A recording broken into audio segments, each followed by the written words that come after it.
Alright guys, please have your 8-3 notes downloaded. These are called special right triangles. Just a quick reminder, you can pause, rewind at any time, especially if I ask you to try a problem yourself. Make sure you do pause it before you see the answer. So our Pythagorean triples that we learned from before, those are helpful. The Pythagorean theorem is also helpful. But in something like number 1, where we don't have two side lengths, we only have one side length, the triple nor the Pythagorean theorem will help us here. What is nice, though, is that we have these degree measures. And there are special things about 45, 45, 90 triangles that we need to know. So, if you have a 45, 45, 90 triangle, what do you know about it? Well, first of all, it's isosceles, right? So these two are going to be the same length. Let's call it A. And if you are curious why this is going to work, I'm going to side note here. If we have two side lengths A, right, let's call this C, just for now. And we use the Pythagorean theorem to figure out what C would be. You have a squared plus a squared equals c squared. So 2a squared equals c squared. And if we're solving for c, we'll square root. So we'll have c is equal to the square root of 2a squared, which means that c is a because the square root of a squared is a, root 2. Now, do you have to remember how to do that? No. You don't even have to write that down. But just know that this hypotenuse in a 45, 45, 90 triangle would be a root 2. All right, so that's something you're going to have to memorize. And I'll show you now how we're going to do some of these problems. Before you start any of these problems, I would like you to quickly write in, okay, across from the 45, this is A. Across from the 45, this is A. And across from the 90, that's a root 2. Okay, I want you to write that in. Now you can start looking at the numbers. So if this is A, then we could solve for x really easily because x is a root 2. So x must be 8 root 2 in this example. All right. Let's skip over to number 2. We're going to do the same exact thing. Remember, I want you to write, this is also 45, right? That's the remaining angle. I would like you to write across from the 45 is A. Across from the 45 is A. And across from 90 is a root 2. Okay, so write that before you even start. Now, we're still going to have to solve for A so that we can find x. It looks like right here is where we have some numbers, so I'm just going to write it off to the side.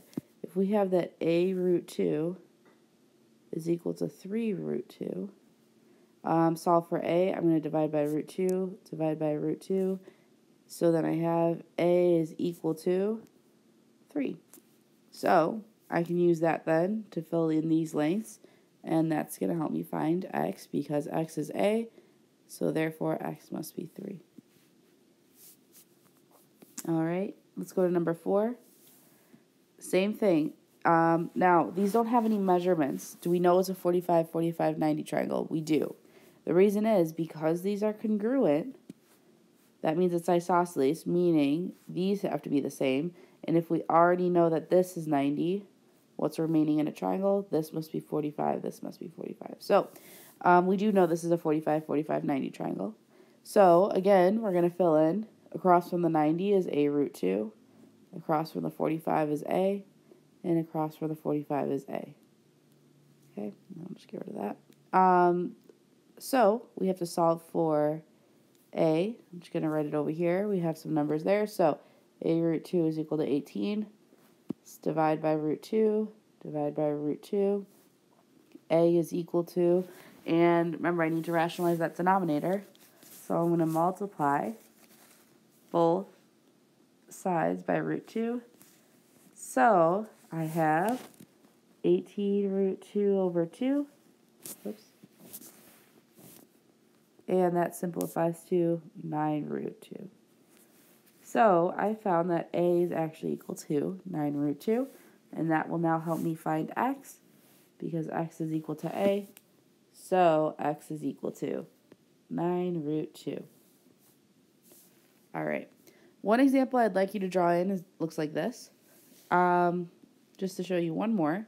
So again, we're going to fill in. This is A, this is A, and this is A root 2. So if I'm solving for A, well, it's already solved for me. So if I need to find, let's call this X. I should have done that already. Okay, if I need to find X, the hypotenuse, I'm going to plug that in here. So X is equal to, so A is 3 root 2, but I'm still multiplying it by root 2, right? A is 3 root 2, and I have my root 2 here. So X is going to be equal to root 2 times root 2 is 2, 3 times 2. So X is equal to 6. I'd like you to try 3, 5, and 6 on your own. The answers are there. Go ahead and pause. Make sure you can get those. All right. Number 7. The perimeter of a square is 16. Find the length of the diagonal. Okay, some things about quadrilaterals that we know. Well, first of all, the perimeter of a square is 16.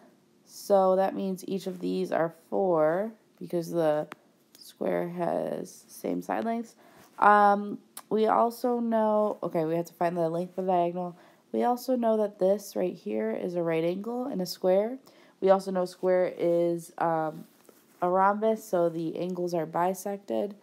And if these are all right angles and they're bisected, that means that this right here is a 45, 45, 90 triangle. All right, once we see 45, 45, 90, I want you filling in. This is A, this is A, this is A root 2. Now we can start looking at the numbers. And if this is A, that means X must be 4 root 2. That's the length of the diagonal. All right. There's another special triangle called a 30, 60, 90 triangle. A 30, 60, 90 triangle has 3 side lengths, the smallest of which is B, the next smallest is B root 3, and the largest is 2B. Now, where do they go? Well, the largest obviously has to go on the hypotenuse. The smallest, remember, the smallest side is across from the smallest angle, so the smallest has to be B, right across from the 30. And B root 3 goes across from the 60. So make sure you write that down. That's something you need to have memorized. 30B across from the 60, B root 3, across from the 90 is 2B. So let's try a couple examples here. And again, before you even start anything, you're just going to quickly fill in what's B root 3. So across from the 30 is B, across from the 60 is B root 3, and across from the 90 is 2B. So once you have that filled in, you can start using your numbers here. So if B is 1/2, I'm just going to plug that in here. X is equal to 2 times 1/2. So X is equal to 1. So that's our answer for that X value. And I'm going to use this B to plug in for Y. Y is equal to 1/2 root 3. I'm okay if you write it like that. You're more likely going to see it written like this. So I'd prefer that you write it like this. These two are the same thing, just written a different way. I'd prefer that you write it like this. That's how you're going to see it. Will I take off points if you write it like this? Probably not. But I'd like you to write it like the way I highlighted. Let's do number 2. So right across from the 60 is B root 3. This has to be 30 degrees, so across from the 30 is B, and across from 90 is 2B. So, if I have that this is B right here, I'm going to plug that in. Y is equal to 16. And plug that in here. X must be equal to 8 root 3. And there you go. Let's skip to number 5. So, this right here, so across from the 60 is B root 3, across from the 90 is 2B, and across from the 30 is B. Okay, so now we have a little solving to do. If 12 is equal to B root 3 and I need to solve for B, I'm going to divide by root 3. So I have B is equal to 12 over root 3, but I need to rationalize. So I've got 12 root 3 over 3, and then quickly simplify, b is equal to 4 root 3. So if I have that's what b is, I'm going to plug it in for x and y. So y is going to be 2 times b, so 2 times 4 root 3, which is 8 root 3, that's y. And I'm going to plug it in here. That's easy. X then is just 4 root 3. All right. Go ahead and finish 3, 4, and 6. Notice how in number 3, y I wrote, rather than putting 5.5, I left as a fraction so that it looks a little bit nicer. Go ahead and do 3, 4, and 6. Pause it. Check your answers. Let's look at number 7. An equilateral triangle has an altitude length of 36 feet. Determine the length of the side of the triangle. All right, something we know about the equilateral triangle, it has 60-degree outside angle measures, right? Or, I'm sorry, not outside. Well, each angle measure is 60 degrees. But if this is 60, this one's divided right here. Oops. So if this right here is 60, this is 90, this little part must be 30. What do you know? It becomes a 30, 60, 90 triangle. Across from the 30 is b, across from the 60 is b root 3, and across from the 90 is 2b. So we're trying to figure out one of the side lengths, right? So one of the side lengths would be right here. So we're trying to figure out what 2b is. So I'm going to solve for b first. It says b root 3 is equal to 36.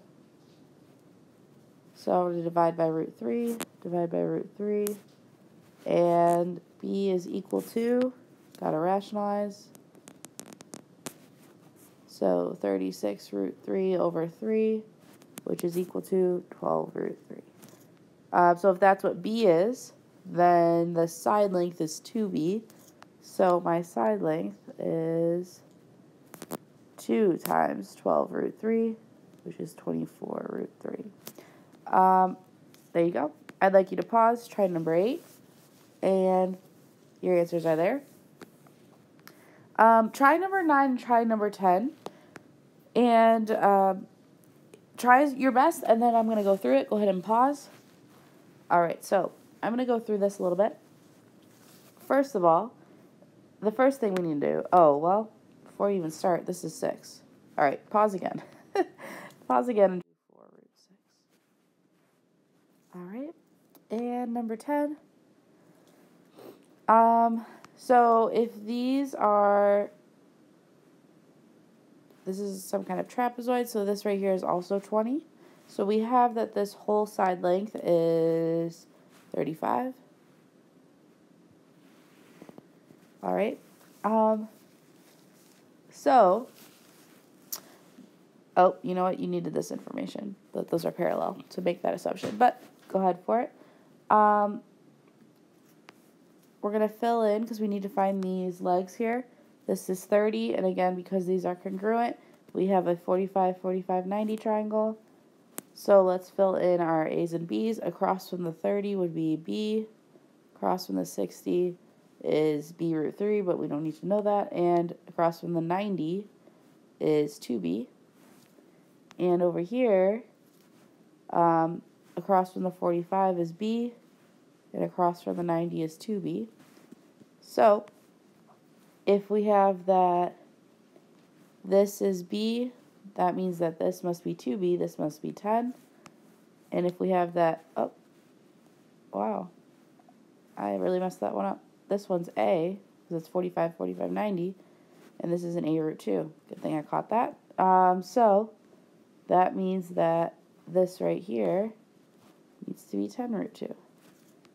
So when I add up to find my perimeter, I'm going to add 20 plus 35, and then the two sides I found, 10 and 10 root 2.